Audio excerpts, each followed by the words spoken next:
Elevate 911 with the address of the emergency. Oh, no, man, my grandmother sure didn't answer the phone, and my uncle is here. He haven't answered the phone in 2 days, and both cars are gone. I'm the grandson.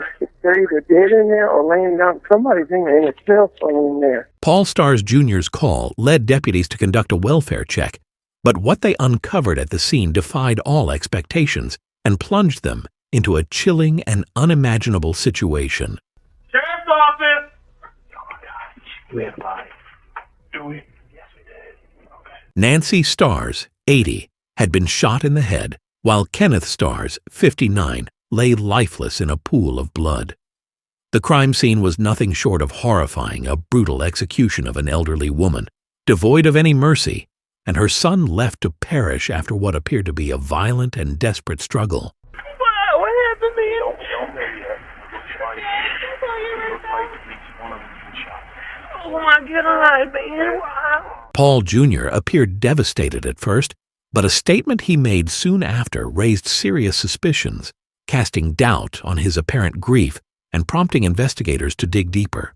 Oh, everything in the will is up to me, and I cannot have nothing to do with it, brother. I'm sorry.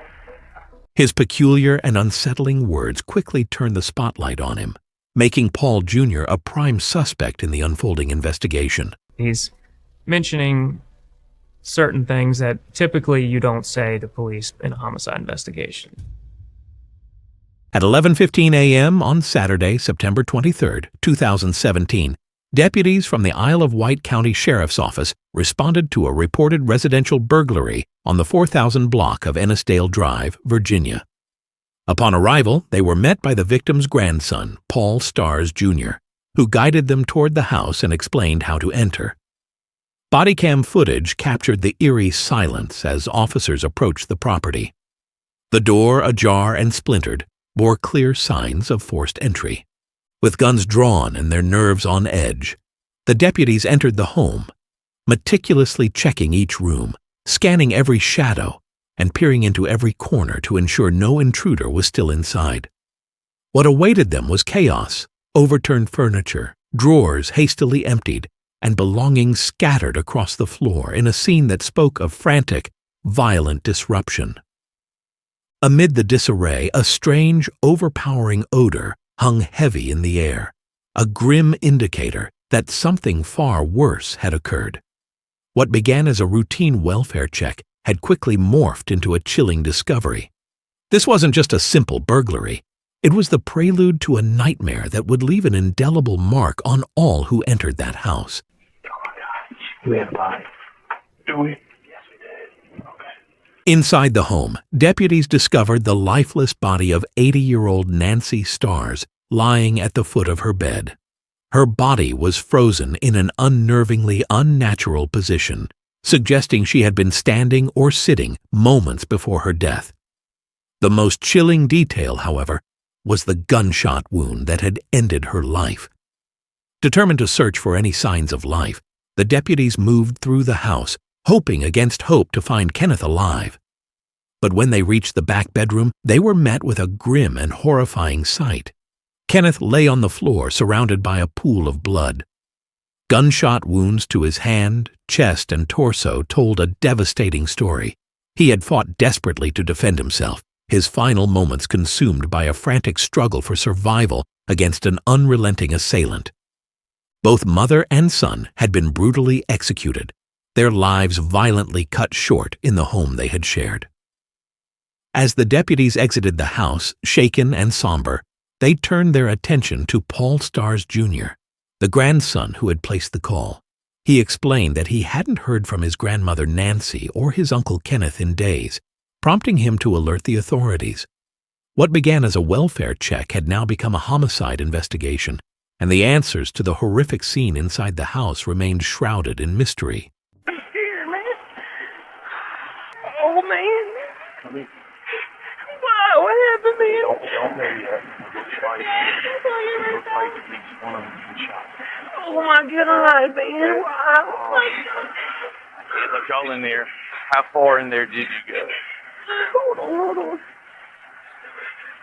He was on the inside to catch him. I think he was inside to catch him. So I got here and both cars were gone. I said, man, something is wrong because she is in a wheelchair. Yeah. She cannot drive both cars. We would have to come here to drive a car. So when I came here, I started knocking on doors. I said, man, something's not right. I got that gut feeling in my gut. Something's not right. Paul also mentioned that 2 family vehicles were missing, a gray 2010 Ford F-150 and a beige 2001 Chrysler Town and Country minivan. However, it was what he told the police next that raised eyebrows and cast a shadow of suspicion over him. His words, seemingly out of place and unsettling, made the deputies question his role in the unfolding mystery, shifting their focus from a grieving family member to a potential suspect. Nobody in our family would do nothing like this. Everything in the will is up to me, and I cannot have nothing to do with it. While Paul Jr. appeared genuinely distressed and upset upon learning of his uncle and grandmother's fates, something about his demeanor seemed off. Beneath the surface of his pain and shock, there was an unease, as though he was hiding something. Yet this unsettling impression was just the beginning of a case that would grow more twisted with each new revelation. The home itself was a scene of chaos. Furniture lay overturned, belongings were strewn across the floor, and drawers had been ransacked, as if the intruders were searching for something specific. The gun cabinet, once stocked with firearms, was completely empty, its contents stolen. Amid the disorder, investigators uncovered their first significant clues. .40-caliber shell casings littered the rooms and 2 bullet holes in the wall. However, the murder weapon was missing, likely taken by the perpetrators. Then came a chilling realization. This wasn't the work of a lone assailant. The absence of 2 family vehicles, a gray 2010 Ford F-150 and a beige 2001 Chrysler Town and Country minivan, suggested the involvement of at least 2 individuals. The evidence pointed to a calculated and deliberate home invasion that ended in a brutal double murder. As police processed the scene, Paul Jr.'s odd behavior and emotionally charged statements stood out. His words left a haunting impression on the officers, raising the question, was this pure grief, or was there something darker at play? To address their suspicions, they reached out to a family member, his cousin Nancy Gork, hoping she might provide clarity. When questioned, they started with a simple yet pivotal question. Who, in her opinion, might be responsible for this horrific crime? Nancy's answer would take the investigation in a direction no one expected. But I think probably whoever may have killed your grandmother, They knew them. The only inkling I know is that it's somebody that we know. It's somebody that knew the house. It's somebody that knew how to get in there. Nancy Gork also mentioned several items that appeared to have been taken from the house, including a flat-screen television she had gifted to her grandmother, firearms that belonged to Kenneth, and various personal items such as jewelry and other sentimental possessions she had bought for her grandmother. It was clear that the thief hadn't just taken valuables, they had deliberately targeted items with deep sentimental value, leaving the family devastated. To narrow down potential suspects, investigators turned their focus to Kenneth's relationships. They asked Nancy about anyone who might have had easy access to the house or a motive to harm Kenneth and Nancy. Her insights would be crucial in unraveling the tangled web of connections and potentially identifying those responsible for the horrific crime. Who was Kenny closest to? Little Uncle Kenny. I wanted to say, as in us grandkids or as in anybody in particular. She knew. I want to say that he was generally close with Paul and Nikki. Paul Sr. or Paul Jr.? Paul Jr. So I don't mean to stir up stuff, That's okay. You can go ahead. but one of the things that we've been told we thought was kind of ironic, it was some comments made that now that Meemaw's gone and Uncle Kenny's gone, everything goes to Paul Jr. That the house is willed to him, everything is left for him. Okay. Do you know anything about that? I do not know anything about that. From the last thing that I knew of, was what Meemaw has told me, was that if she were to die, everything in that house, including the cars, were to go to Kenneth. But If something if something were to happen to her, but if something were to happen to Kenneth, she never spoke about that. But as far as I'm concerned, I don't understand why it would go to him. Nancy's reaction and the details she shared only heightened suspicions about Paul Jr. Detectives, sensing a critical lead, wasted no time in shifting their focus to him. However, as the investigation progressed, Paul Jr.'s father, Paul Sr., firmly defended his son, adamantly denying any possibility of his involvement in the crime. Despite Paul Sr.'s insistence, the detectives remained cautious, determined to uncover the truth.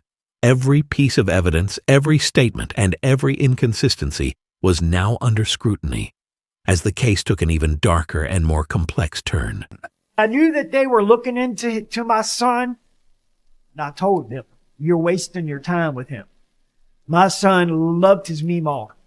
My son loved his Uncle Kenny.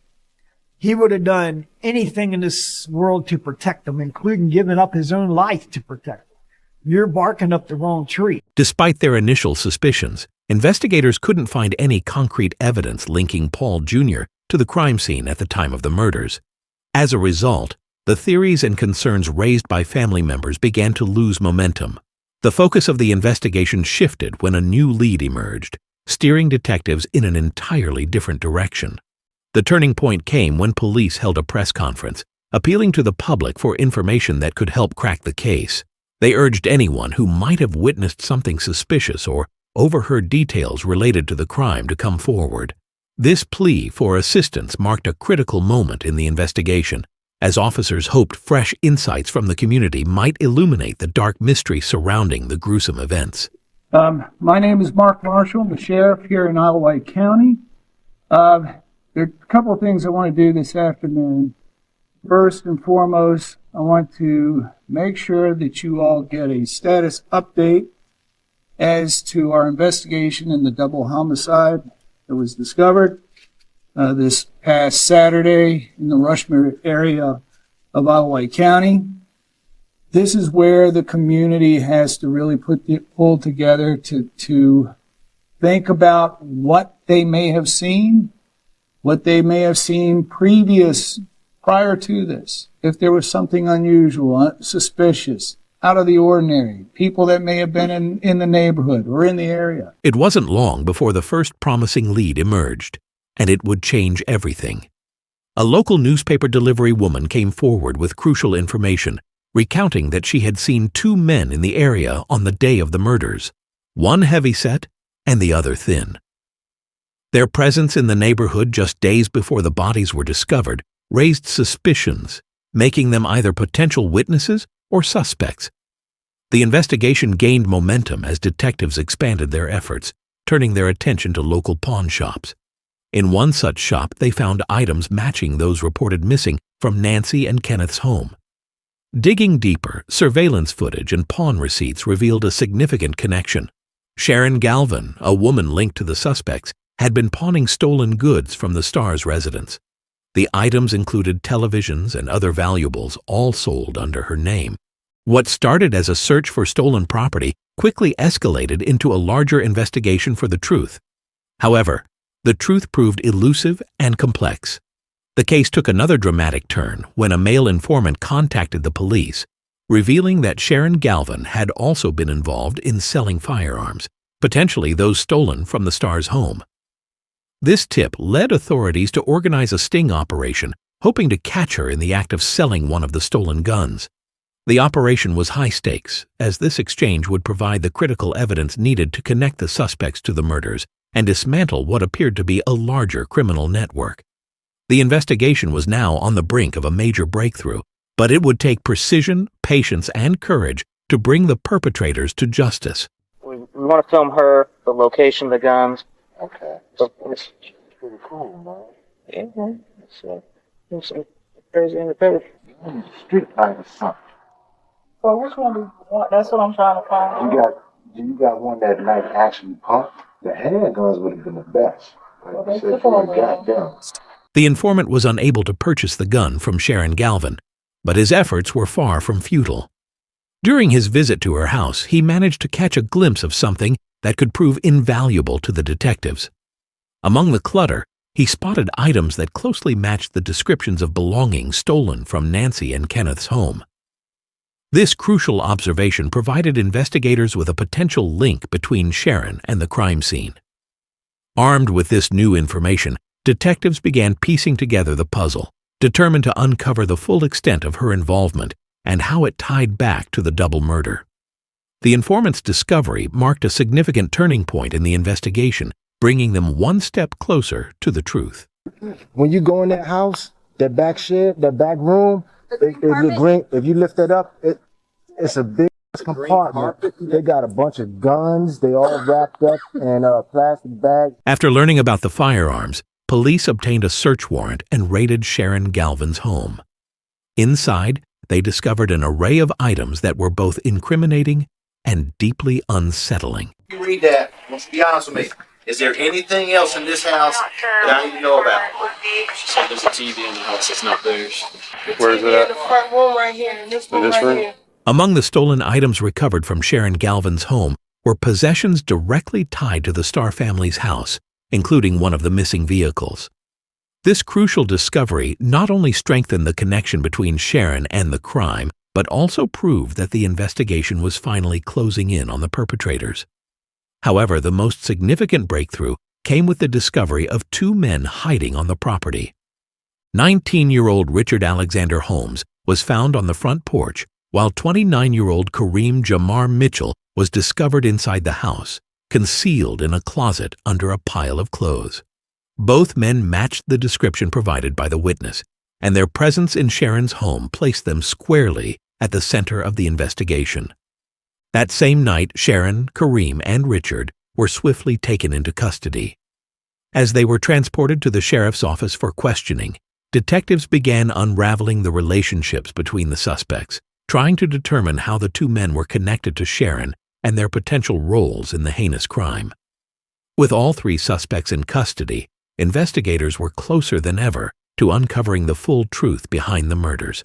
So, is Kareem your boyfriend? No, that's my brother. Kareem is your brother. Kareem Mitchell is your brother. How about Richard? What's Richard to you?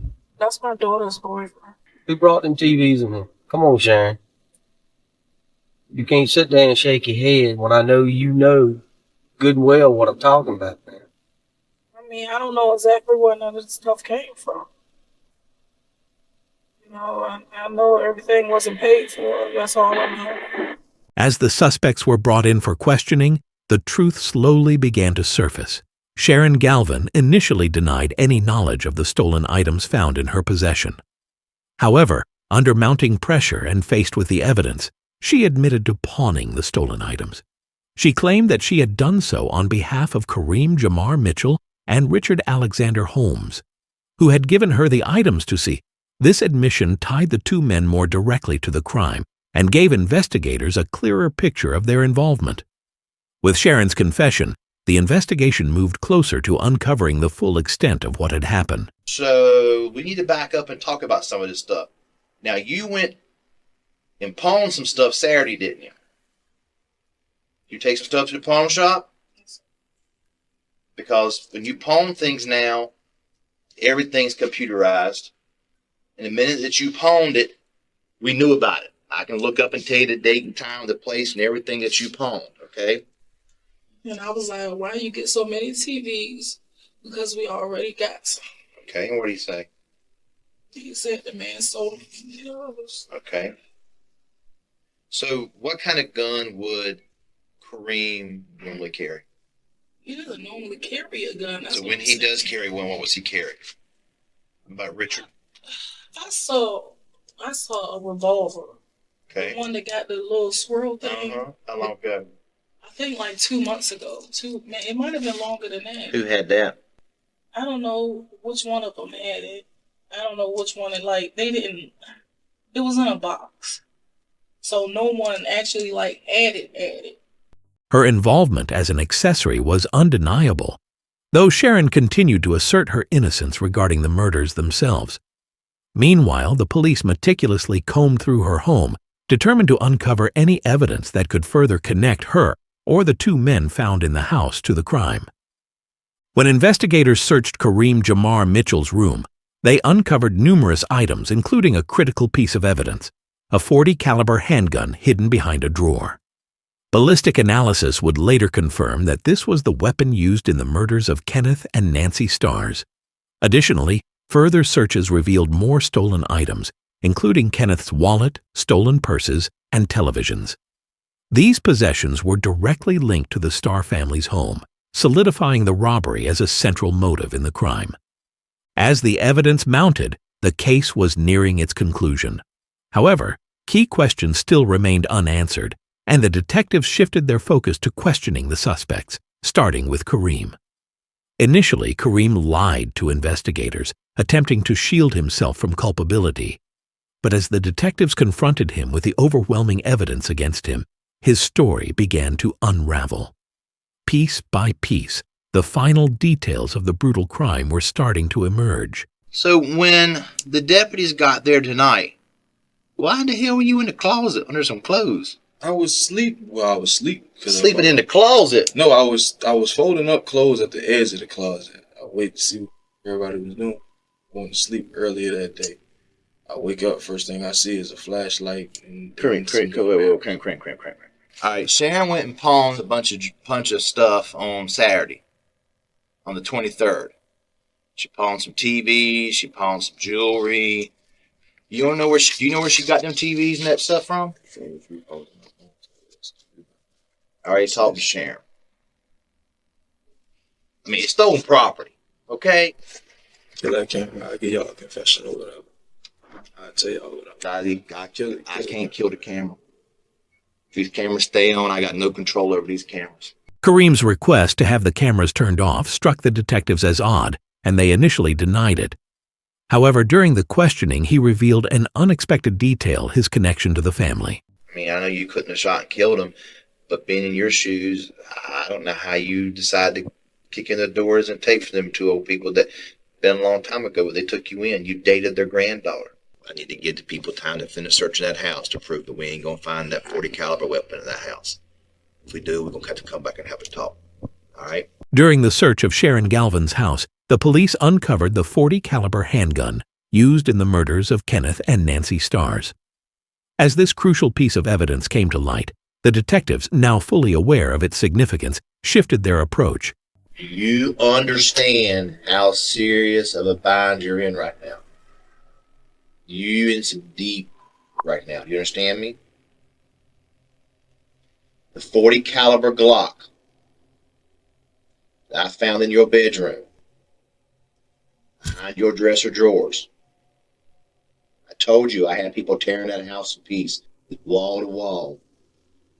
That's going to be the gun that killed the Starns, ain't it? That firearm right now, Kareem, is on the way to Norfolk. I'll get the damn gun there. Don't lie to me. I was not this shit. When that ballistics, when that Glock is going to match the bullets that we pulled out of the mattress, it's going to match the bullet that we pulled out of Ken's body. It's going to match the bullet that we pulled out of Meemaw's head. I thought you were told me the truth, though, and I found out you're lying to me. No, I told you 90%. I told you 90% of mine. So you need to tell me the other 10%. The other 10% is I did put the gun on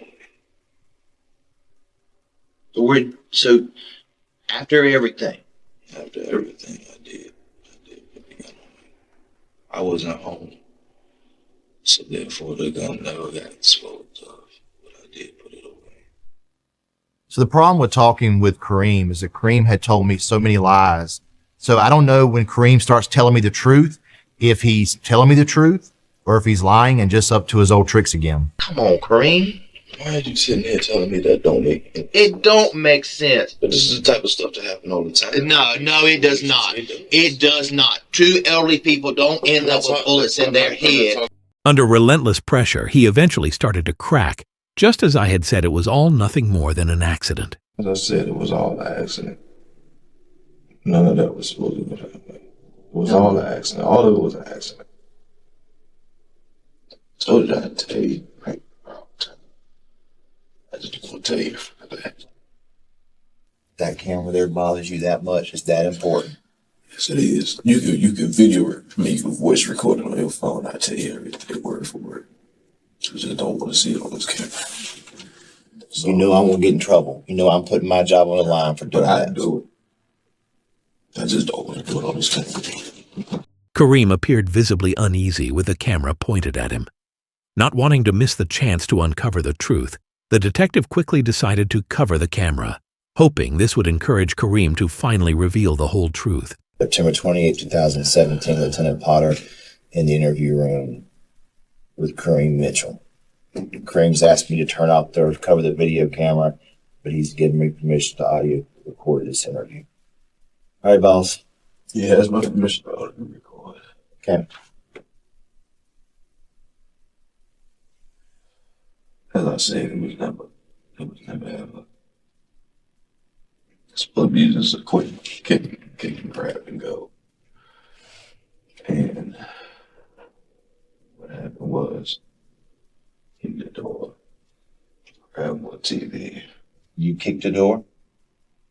Kicked the door. Okay. Confronted by a man. And you knew who that male was, right? Yes, I knew. Where did Ken confront you at?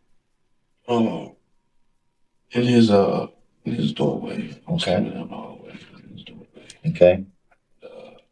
Out of nowhere, I seen him reach for something. When I seen him reach, out of fear, I fired. Okay. I remember walking up where her doorway was, and she was quiet.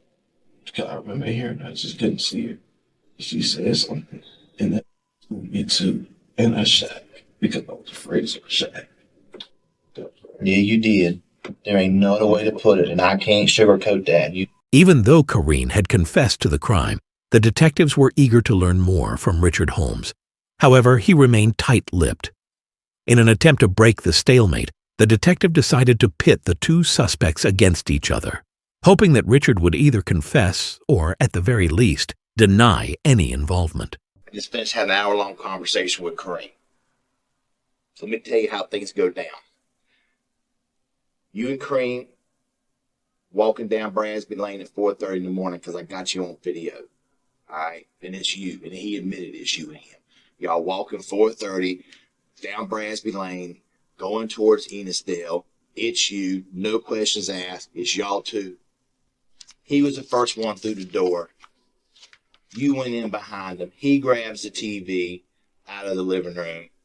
You go grab another TV. He says when he's grabbing the TV, he's taking the big TV, goes in, the big TV's to the right. He's taking that TV. You go down the hallway. Next thing he hears, gunshots. He don't know what in the hell happened. Richard done shoot somebody. He didn't get his shot. He said he goes back in there. You coming down the hallway with the TV in your hand. You go put the TV outside, and then y'all go back inside and take the rest. You sit, Richard. You sitting there. Trying to throw a bunch of I'm not. No, I'm not. Like you are. I feel like this whole conversation is larceny. Larceny. Yeah. Larceny. Do you know the word larceny means? No, that's not what larceny. Don't mean no. Larceny means stealing. I don't want to say anything. Okay. Richard provided little to no useful information, stubbornly refusing to reveal any details that could shed light on the brutal killings. However, with confessions trickling in and evidence continuing to mount, the detectives began to piece together a clearer picture of the events. It became evident that the motive behind the murders was a toxic mix of greed and fear. Kareem Mitchell, well acquainted with the Starns family, had an intimate knowledge of their home, the layout, the contents, everything. This familiarity gave him a significant advantage during the robbery. What initially began as a burglary spiraled into a horrific act of violence when Kenneth confronted Kareem. In a panic, Kareem shot him once, then fired again to ensure he couldn't fight back. Tragically, the commotion awakened Nancy, a frail elderly woman confined to a wheelchair. Showing no mercy, Kareem coldly shot her too, silencing her solely to cover his tracks. The senseless violence left a mother and son lifeless in the very home they once cherished. As the truth and motive behind the tragedy came to light, justice was inevitable. Both victims had been shot multiple times, their lives stolen by an act of cruelty born from desperation. When officers finally approached Kareem, his eyes avoided the cameras, his guilt written across his face. Justice, however, would soon prevail. I see a tear in your eye. Few tears in my eyes, Andy. I regret this for the rest of my life. Is there anything you want to say to the family? I'm terribly sorry. On the other hand, Richard carried himself with an air of defiance, making snide remarks as though the gravity of the situation didn't faze him. When asked about the motive, he sarcastically retorted, "You smell my breath? It stinks right now." Meanwhile, Kareem, having been arrested and facing overwhelming evidence, ultimately pleaded guilty to 2 counts of first-degree murder.